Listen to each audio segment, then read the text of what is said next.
Hello guys, welcome back to my YouTube channel another fresh new video. Thumbnail দেখে আপনারা হয়তো জেনেই গেছেন আজকের এই ভিডিওটা কোন টপিকের ওপর হতে চলেছে। তো চলুন বন্ধুরা, বেশি বকবক না করে আসল টপিকের ওপর ফোকাস করা যাক। ভারতবর্ষ তথা পৃথিবীর মধ্যে অন্যতম ও কঠিনতম কয়েকটি তীর্থস্থানের মধ্যে একটি হচ্ছে অমরনাথ যাত্রা। 2025 সালে কবে থেকে অমরনাথ যাত্রা শুরু হবে ও কতদিন পর্যন্ত এই যাত্রা চলবে, কিভাবে সেখানে যাবেন, এই ট্রিপটা সম্পূর্ণ করতে কতদিন সময় লাগতে পারে, খরচই বা কত হতে পারে ও নানান সব দ্রষ্টব্য নিয়ে আজকের এই ভিডিও।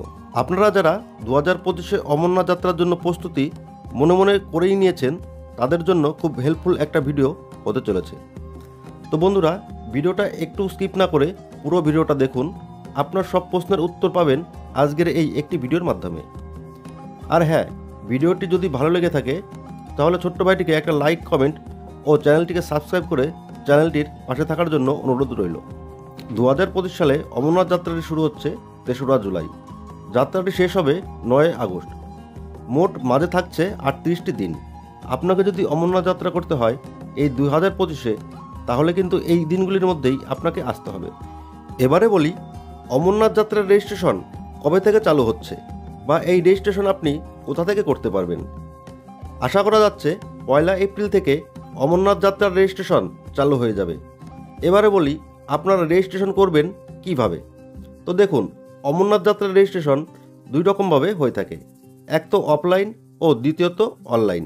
তো প্রথমে আমি অফলাইনের ওপর বলছি। রেজিস্ট্রেশন করবার জন্য সবার আগে আমাদেরকে করতে হবে হেলথ সার্টিফিকেট। তার জন্য আপনাদেরকে যেতে হবে আপনাদের নিয়ারেস্ট ডিস্ট্রিক্ট হসপিটালে, সেখান থেকে আপনাকে হেলথ সার্টিফিকেট বার করতে হবে। আপনারা যদি হাওড়া বা কলকাতা থেকে আসেন তাহলে এখানে আমি কিছু হসপিটালের নাম দিয়ে দিচ্ছি, চাইলে সেখানে গিয়ে চেক করতে পারেন। এছাড়াও অমরনাথজির অফিসিয়াল ওয়েবসাইট থেকেও দেখে নিতে পারেন, তার লিঙ্ক আমি নিচে ভিডিও ডেসক্রিপশন বক্সে দিয়ে রাখলাম, চাইলে চেক করে নিতে পারেন। এছাড়াও যদি কোনো রকম অসুবিধা হয় কমেন্টে আমাকে জানান, আমি আপনাদের যথাসাধ্য সাহায্য করার চেষ্টা করব।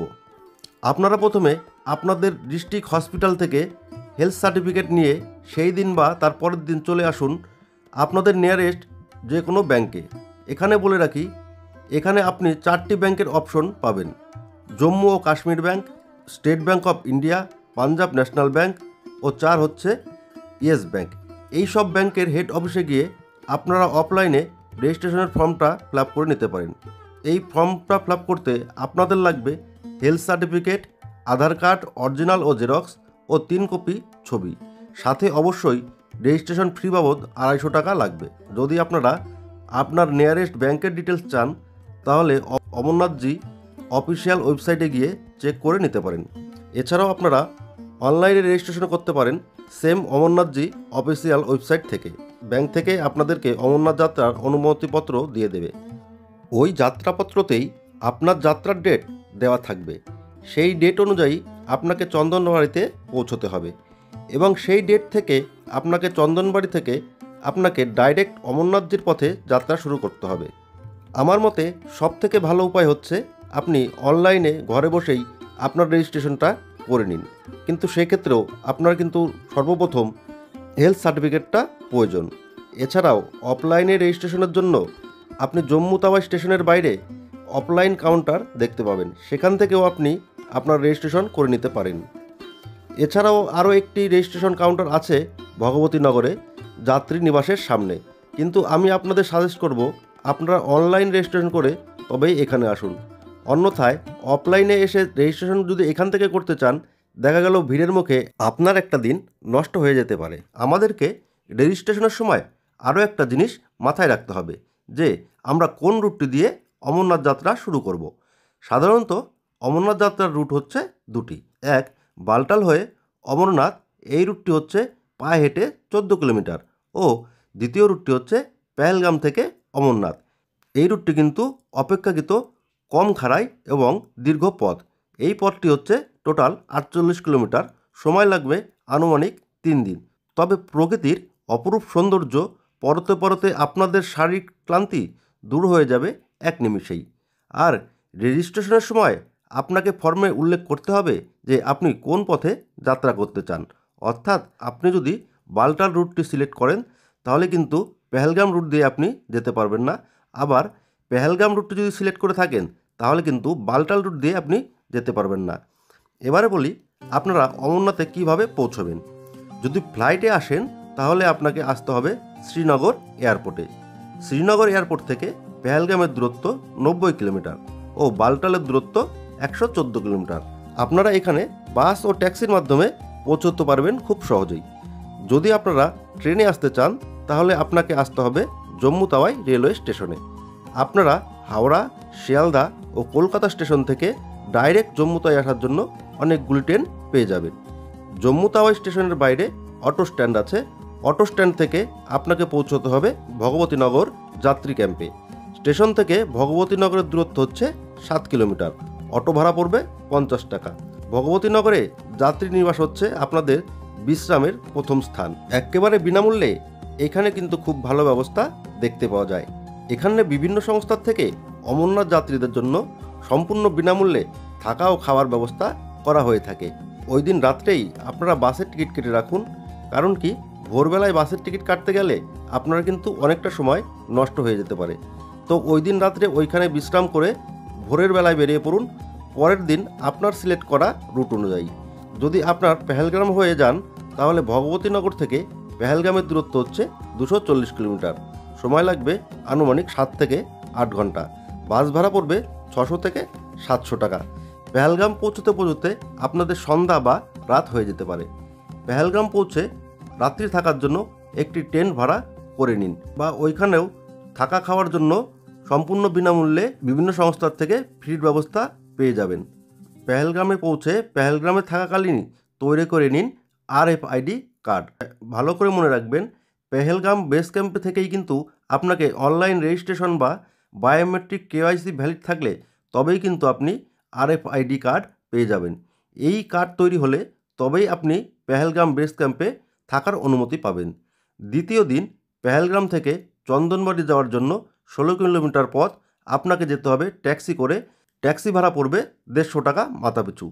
চন্দনবাড়ি পৌঁছে আপনার ডকুমেন্ট, পারমিট, RFID কার্ড সমস্ত কিছু চেক হওয়ার পরই কিন্তু আপনাকে অমরনাথ যাত্রার জন্য অনুমতি দেওয়া হবে। চন্দনবাড়ি থেকে 12 কিমি পথ ট্রেক করে পৌঁছবেন শেষনাগ। যদি আপনি দুপুর 1টা থেকে 2টোর মধ্যে শেষনাগ চেকপোস্ট ক্রস করতে পারেন তাহলে আপনি পঞ্চতরণী বেস ক্যাম্প এর জন্য রওনা দিতে পারবেন।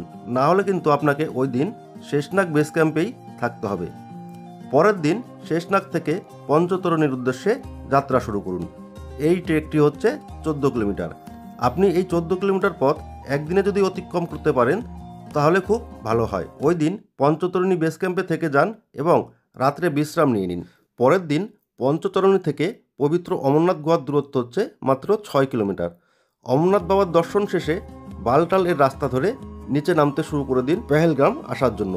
আমি যদি সময়ের কথা বলি তাহলে জম্মু তাওয়াই থেকে অমরনাথ গুহা আসার জন্য 5 দিন সময় লেগে যায়। আবার যদি পেহেলগাম থেকে ধরি তাহলে সময় লাগবে অমরনাথ পৌঁছতে 3 দিন।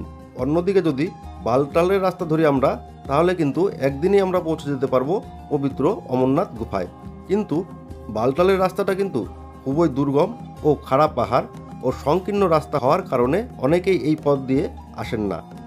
এবারে বলি খরচ কত হতে পারে এই ট্রিপে।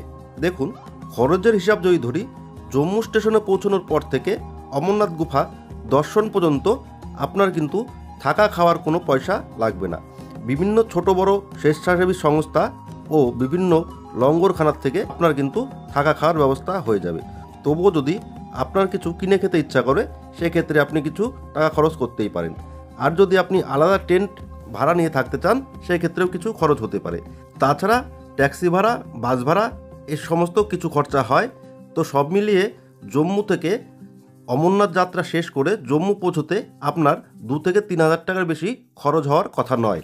এরপর জম্মু স্টেশনে পৌঁছে আপনি আপনার শহরে পৌঁছে যান ট্রেন বা ফ্লাইটে করে। এই ভাড়াটা আপনি আপনার ট্যুর কস্টের সঙ্গে জুড়ে নিন। এবারে বলি যারা পায়ে হেঁটে যেতে পারবেন না তাদের জন্য কী ব্যবস্থা আছে। যদি আপনারা পেহেলগাম হয়ে আসেন তাহলে ঘোড়া, পালকি, গাধা, পিঠু পেয়ে যাবেন। যদি আপনারা ঘোড়ায় চড়ে আসতে চান তাহলে আপনার খরচ হতে পারে পার হেড একটি ঘোড়া 8 থেকে 10 হাজার টাকা শুধু এক পিঠ মানে যাওয়ার জন্য। আর পালকিতে খরচ হতে পারে শুধু যাওয়ার জন্য 25,000 টাকা। আর যদি পেহেলগাম থেকে হেলিকপ্টারে আসেন তাহলে আপ ও ডাউনে খরচ হতে পারে 5,600 টাকা।